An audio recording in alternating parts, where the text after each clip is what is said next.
حضرت عزیز علیہ السلام کس طرح 100 سال تک مردوں کی دنیا میں رہے، پھر اللہ کے حکم سے دوبارہ زندہ ہو گئے، اور دوبارہ جب بنی اسرائیل کی بستی میں گئے تو ان کے ساتھ کیا حالات واقعات پیش آئے، یہی سب کچھ اس ویڈیو میں بتایا جائے گا۔ تو امید ہے کہ ویڈیو آپ پسند کریں گے، تو دوستوں میرے ساتھ رہیے اور اس ویڈیو کو مکمل دیکھیے۔ اگر آپ میرے چینل پہ نئے آئے ہیں تو میرے چینل کو ضرور سبسکرائب کیجیے اور ساتھ ساتھ اس ویڈیو کو لائک کیجیے۔ تو آئیے چلتے ہیں ویڈیو کی طرف۔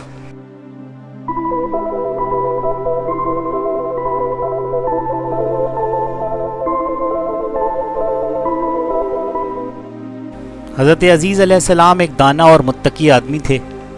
ایک دن اپنے کھیتوں میں ان کی دیکھ بھال کے لیے تشریف لے گئے۔ واپسی پر ایک کھنڈر کے پاس سے گزر رہے تھے کہ دوپہر کی شدید گرمی سے بچنے کے لیے کھنڈر میں چلے گئے۔ آپ اپنے گدھے سے نیچے اتر آئے۔ آپ کے پاس ایک ٹوکری میں انجیر اور ایک ٹوکری میں انگور تھے۔ آپ نے ایک ویران عمارت کے سائے میں بیٹھ کر اپنا پیالہ لیا، پیالوں میں انگوروں کا رس نچوڑ لیا، پھر آپ کے پاس جو خشک روٹی تھی وہ لے کر رس میں ڈال دی تاکہ نرم ہو جائے تو کھا لیں۔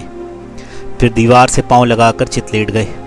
آپ کی نظر چھت پر پڑی تو دیکھا چھت تو قائم ہے، لیکن اس کے نیچے زندگی گزارنے والوں کی صرف وہ سیدھا ہڈیاں موجود ہیں۔ تب آپ نے فرمایا، اس کی موت کے بعد اللہ تعالیٰ اسے کس طرح زندہ کرے گا؟ یہ شک کے طور پہ نہیں بلکہ تعجب کے طور پر فرمایا تھا۔ اللہ تعالیٰ نے اسی وقت موت کا فرشتہ بھیجا، اس نے آپ کی روح قبض کر لی اور آپ 100 سال تک فوت شدہ حالت میں رہے۔ اسے 1 صدی کی مدت میں بنی اسرائیل کو طرح طرح کے واقعات پیش آئے۔ جب 100 سال گزر گئے تو اللہ تعالیٰ نے حضرت عزیز علیہ السلام کی طرف ایک فرشتہ بھیجا۔ اس نے آپ کا دل پیدا کیا تاکہ آپ سمجھ سکیں، اور آنکھیں پیدا کی تاکہ آپ سب کچھ دیکھ کر سمجھیں اللہ تعالیٰ مردوں کو کس طرح زندہ کرے گا۔ پھر آپ کے دیکھتے دیکھتے آپ کا جسم مبارک مکمل کیا گیا، ہڈیوں پر گوشت، پوست اور بال بن گئے، پھر جسم میں روح ڈالی گئی۔ آپ یہ سب کچھ دیکھ اور سمجھ رہے تھے۔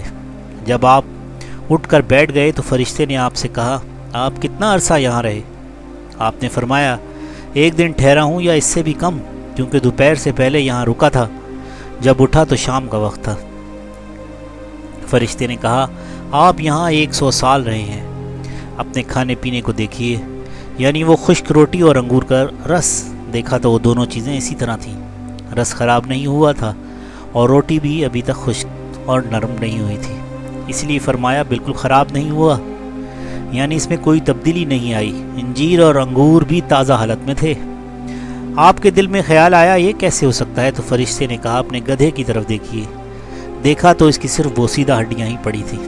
فرشتے نے ہڈیوں کو آواز دی تو وہ ہر طرف سے اٹھ کر آ گئیں، اور فرشتے نے انہیں عزیز علیہ السلام کے سامنے اپنے مقام پر جوڑا، پھر ان پر رگیں اور پٹھے لگائے، پھر ان پر گوشت آ گیا، پھر جلد اور بال پیدا ہو گئے۔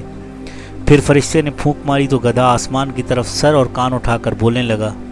وہ سمجھا کہ قیامت آ گئی، اس لیے اللہ تعالیٰ نے فرمایا، اور اپنے گدھے کو بھی دیکھ، ہم تجھے لوگوں کے لیے ایک نشانی بناتے ہیں، اور تو دیکھ ہم ہڈیوں کو کس طرح جوڑتے ہیں، پھر ان پر گوشت چڑھاتے ہیں۔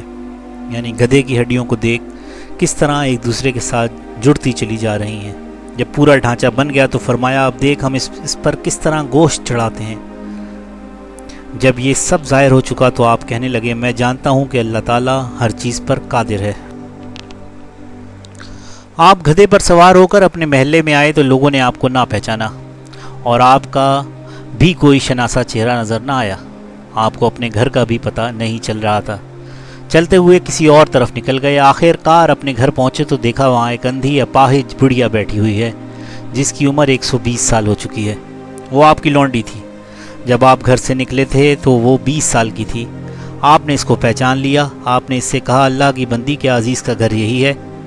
اس نے کہا، ہاں یہی عزیز کا گھر ہے۔ یہ کہہ کر وہ رو پڑی، پھر بولی، مدتوں سے کسی نے عزیز کا نام نہیں لیا، لوگ انہیں بھول گئے۔ آپ نے فرمایا، میں ہی عزیز ہوں۔ اس نے کہا، سبحان اللہ، عزیز علیہ السلام تو 100 سال سے لاپتہ ہیں، ہمیں ان کا کوئی سراغ نہیں ملا۔ آپ نے فرمایا، میں ہی عزیز ہوں۔ وہ بولی، عزیز تو مستجاب الدعوات تھے، ان کی دعاؤں سے بیماروں کو شفا ہو جاتی تھی، لہٰذا آپ دعا فرمائیں کہ اللہ مجھے آنکھیں دے دے تاکہ آپ کی زیارت کر سکوں۔ اگر آپ واقعی عزیز علیہ السلام ہیں تو میں پہچان لوں گی۔ آپ نے دعا کر کے اس کی آنکھوں پر ہاتھ پھیرا تو اس کی آنکھیں روشن ہو گئیں۔ اس پر آپ علیہ السلام نے فرمایا، اللہ کے حکم سے اٹھ کھڑی ہو۔ کہ اللہ نے اس کی ٹانگیں درست کر دیں۔ وہ تندرست ہو کر اٹھ کھڑی ہوئی۔ اس نے آپ کے چہرے مبارک پر نظر ڈالی اور بولی، میں گواہی دیتی ہوں کہ آپ عزیز ہی ہیں۔ وہ بنی اسرائیل کے چوپال اور ان کی مجلس میں گئی۔ مجلس میں عزیز کا ایک بیٹا موجود تھا جو 118 سال کا بوڑھا تھا۔ آپ کے پوتے جو مجلس میں موجود تھے وہ بھی سب بوڑھے تھے۔ اس نے انہیں پکار کر کہا، دیکھو عزیز علیہ السلام تشریف لے آئے ہیں۔ انہیں یقین نہ آیا۔ اس نے کہا، میں تمہاری فلاں لونڈی ہوں۔ عزیز علیہ السلام کی دعا سے مجھے بصارت مل گئی اور میں چلنے پھرنے کے قابل ہو گئی ہوں۔ وہ فرماتے ہیں کہ اللہ نے ان کو 100 سال کے بعد زندہ کر دیا ہے۔ لوگ اٹھ کر آپ کے پاس آئے اور دیکھنے لگے۔ آپ کے بیٹے نے کہا، ابا جان کے کندھوں کے درمیان ایک تل تھا۔ آپ نے کندھوں سے کپڑا ہٹایا تو علامت موجود تھی۔ لوگوں نے کہا، ہماری قوم میں عزیز علیہ السلام کے سوا کسی کو توریت زبانی یاد نہیں تھی۔ تحریری نسخہ بخت نصر نے نظر آتش کر دیا تھا۔ اب کسی آدمی کو توریت کے تھوڑے تھوڑے اجزاء یاد ہیں۔ آپ ہمیں توریت دوبارہ لکھوا دیں۔ حضرت عزیز علیہ السلام کے والد نے بخت نصر کے زمانے میں توریت ایک محفوظ مقام پر چھپا دی تھی، جس کا علم عزیز علیہ السلام کے سوا کسی کو نہ تھا۔ آپ لوگوں کو وہاں لے گئے اور وہ نسخہ نکلوایا۔ اس کے ورق بوسیدہ ہو گئے تھے اور الفاظ مٹ گئے تھے۔ آپ ایک درخت کے نیچے بیٹھ گئے۔ بنی اسرائیل آپ کے ارد گرد جمع تھے۔ آسمان سے 2 شہاب آئے اور آپ کے پیٹ میں داخل ہو گئے۔ فوراً آپ کو پوری توریت یاد ہو گئی۔ آپ نے نئے سرے سے لکھ کر بنی اسرائیل کو دی۔ اس لیے بنی اسرائیل نے معاذ اللہ آپ کو اللہ کا بیٹا قرار دیا۔ یہ واقعہ عراق کے علاقے دیر حزکیل کے مقام پر پیش آیا اور آپ کی وفات سائر آباد میں ہوئی۔